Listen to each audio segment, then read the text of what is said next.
If an EB-5 project fails, can an investor keep their priority date? An EB-5 investor may be able to retain their priority date if a project fails after approval of the I-526E petition, but before the investor has secured conditional permanent resident status based on the approved I-526E petition. If the project fails before I-526E approval or after the investor has secured conditional permanent resident status, the investor will have to file a new I-526E petition with a new priority date. Similarly, if the I-829 petition is denied because of the failure of the project, the investor cannot retain their priority date and will have to file a new EB-5 petition. To retain their priority date, an EB-5 investor must also meet certain requirements.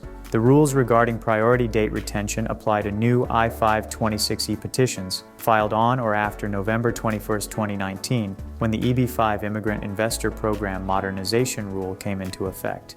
In addition to the investor's progress in the EB-5 process, whether approval of the initial petition involved fraud or misrepresentation on the part of the petitioner or a gross error on the part of USCIS, determine priority date retention.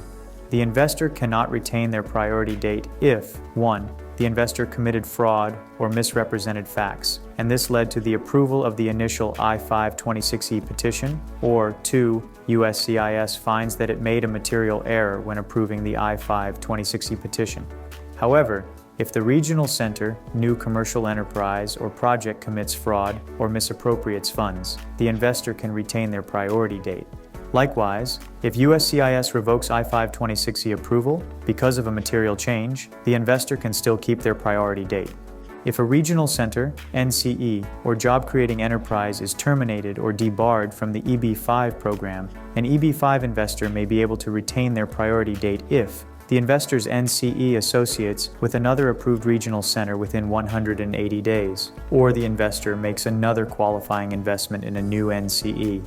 Additionally, priority dates are not transferable. In other words, an investor can retain their priority date only if they file a new EB-5 petition and not if they subsequently file, for example, an EB-1 petition.